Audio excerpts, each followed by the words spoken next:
que eu vou ver é um projeto de lei que está parado desde maio do ano passado sobre tornar definitivo os laudos médicos relativos a pessoas com deficiência. É um projeto de lei, se eu não me engano, da senadora Mara Gabrilli, se eu não me engano, tá? Não tenho certeza absoluta, mas eu tenho quase certeza que é. E esse projeto está parado desde maio do ano passado, sem andamento nenhum. E como eu conheço bem lá a estrutura, como funciona lá os processos legislativos, eu vou tentar empurrar esse projeto para a gente poder conversar lá com o autor do projeto e para a gente poder resolver isso. Por quê? Porque é o seguinte, gente, em algumas situações, por exemplo, tem concurso público que exige laudo com menos de 6 meses. Tem situação, tem algumas outras, alguns outros direitos que você vai pleitear que exige laudo com menos de 3 meses. Tá? BPC Loas, por exemplo, para pessoas carentes, né? Pessoa de baixa renda. 6 meses. Então, imagine só uma coisa. Pensa comigo uma coisa aqui. Até a Rosane, que está aí na live, ela deu oi agora há pouco, passou por uma situação dessa. A Rosane é de São Paulo e levou um tempão, não sei se já resolveu, mas levou um tempão para conseguir uma agenda pelo SUS para uma consulta para conseguir um laudo. Então, imagina se você tem uma necessidade esse ano agora de acessar algum direito e você tem um laudo recente de semana passada. Aí, chega no final do ano, você precisa de uma outra coisa, de acessar uma outra coisa, você vai ter que pegar outro laudo. Então, assim, não faz sentido. Aí, como é que você consegue esse laudo? Se você não tem plano de saúde, não consegue ter um acesso mais rápido. É uma coisa assim, completamente fora do caminho da coisa, entendeu? Completamente fora. É um negócio que assim, parece troço assim, de gente que não quer que a coisa aconteça, né? Então não faz sentido você ter um laudo para pessoa com deficiência. Porque se fosse uma doença, deficiência não é doença, ok? Se fosse uma doença, eu até entendo que você tem que renovar o laudo para confirmar se aquela doença ainda existe lá, né? Mas deficiência, eu costumo dizer o seguinte, a não ser que aconteça um milagre, e tudo bem, eu acredito em milagres, não há problema nenhum, tá? Mas não obstante um milagre, a deficiência da pessoa não vai regredir. Ao contrário, a normal é que a deficiência progrida, né? Ou então se estabiliza ali naquela situação. Então, para que uma pessoa com deficiência, uma vez que ela tem um laudo naquela condição, para quê? Fala para mim. Para que ela precisa de um outro laudo 6 meses depois? Para confirmar aquilo que já está confirmado há 6 meses atrás? Isso aí desculpe, mas é uma palhaçada isso, não tem razão de ser nenhuma isso aí, né? Gente, deixa eu mandar um abraço aqui para o meu amigo Rodrigo Fontes. O Rodrigo está dizendo que está internado com suspeita de trombose lá no Guarujá. Ô, Rodrigo, rapaz, Deus abençoe você aí, viu, irmão? Nesse leito de hospital agora, que Deus te visite aí, viu? Para que você saia daí o quanto antes, viu, meu amigo? Tá bom? Fica com Deus aí. Receba a nossa energia, a nossa torcida, de todos aqui da live nesse momento para você, viu? A Adelena está colocando aqui, vou botar um comentáriozinho aqui, tá? Só para a gente poder começar a interagir com o pessoal. Está colocando aqui, eu acho isso um absurdo mesmo a MTU exigir carteira profissional e o CNIS para provar que está desempregado. E também que o carnê do INSS para ver se o código de contribuição não basta o laudo. Pois é, Adelena, olha, perceba,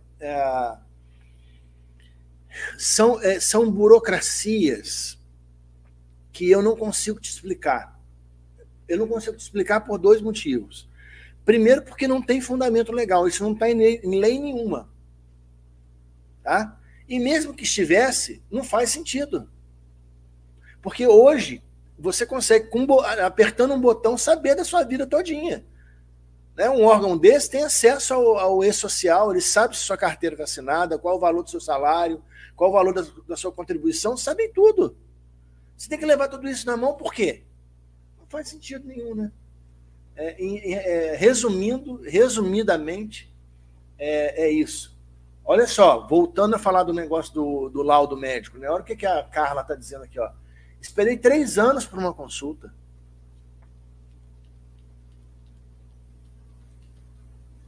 E aí, quando conseguiu a consulta, o profissional disse que não dava laudo. Né? Carla, a gente tem um grupo, né, de WhatsApp, na verdade eu tenho 3 grupos, viu, pessoal, de WhatsApp aberto. Um dos surdos unilaterais, que é esse aqui, ó, é só você pegar seu celular, surdos unilaterais e bilaterais, tá? Só pegar seu celular, ó, e pegar a câmera, botar em cima aqui do QR Code, que você vai ser direcionado lá para o grupo dos surdos unilaterais e bilaterais. Mas eu tenho também um grupo de monoculares e um grupo de autistas, tá? São grupos abertos, grupos de ajuda mútua. E temos o grupo fechado para os membros do canal, é um grupo exclusivo para os membros do canal. Ok? Beleza? A Raquel fez um comentário aqui, verdade. Mesmo no convênio, o otorrino é mais difícil, verdade. Ainda mais para criar vínculo entre agenda médico-paciente, laudos e mais laudos. Pois é uma coisa assim, sem fim, né? Uma coisa que não termina nunca e a gente não sabe, na verdade, o que faz com tanta coisa com isso aí.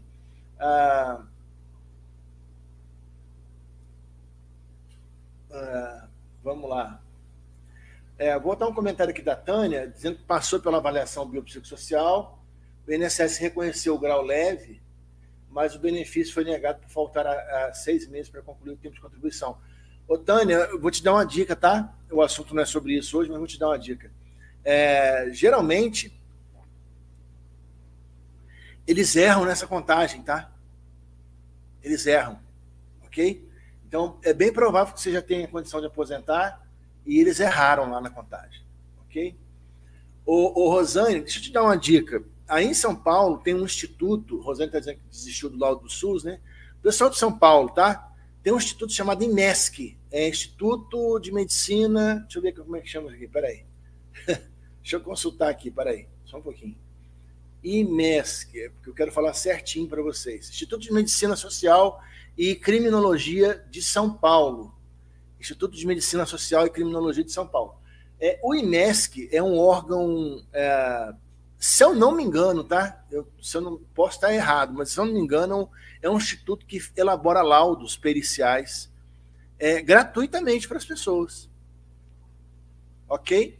E o laudo deles lá é, ó, campeão. Tá? Eu sei porque eu recebo muitas pessoas para fazer a aposentadoria de muitas pessoas de São Paulo que me trazem um laudo do IMESC. Beleza?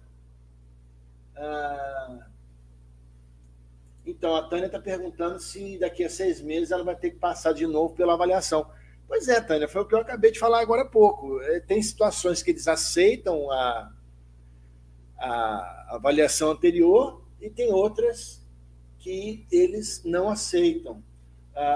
Tânia, inclusive aqui o Valmir está falando assim, no caso da Tânia, ela não poderia pagar INSS atrasado? Pois é, Valmir, teria que fazer uma avaliação mais profunda sobre isso.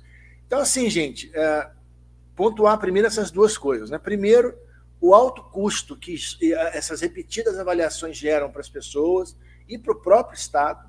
Segundo, essa loucura de toda hora ter que ficar renovando os laudos médicos, isso é um absurdo completo.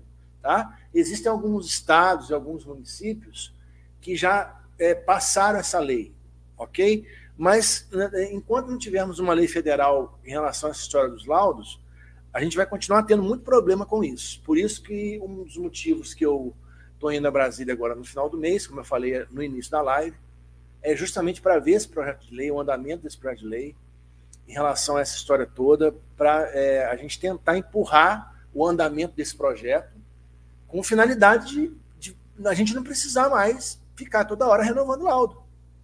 Não faz sentido um negócio desse. Né? Ou então que, no mínimo, se estabeleça, olha, renove o laudo de 10 em 10 anos, ou de 5 em 5, sei lá. Mas renovar laudo de 6 em 6 meses, se você não consegue, se as pessoas não conseguem, pelo SUS, agendar uma consulta, a nossa amiga, o nome dela, Carla, falou agora para a gente que levou 3 anos para conseguir uma consulta, chegou lá, o sujeito falou que não emitia laudo. Eu até publiquei, eu estava falando do negócio do grupo, Carla, para falar para vocês o seguinte, gente, médico não pode se recusar a emitir laudo, tá? Isso é uma regra que eles são obrigados a cumprir. O laudo é um direito do paciente, ok? Então, toda vez que um médico se recusar a emitir um laudo de vocês podem chamar o Conselho Regional de Medicina e falar assim, olha, esse médico aqui se recusou a dar um laudo para mim. E aí eles vão te encaminhar para outro médico, alguma outra coisa, para poder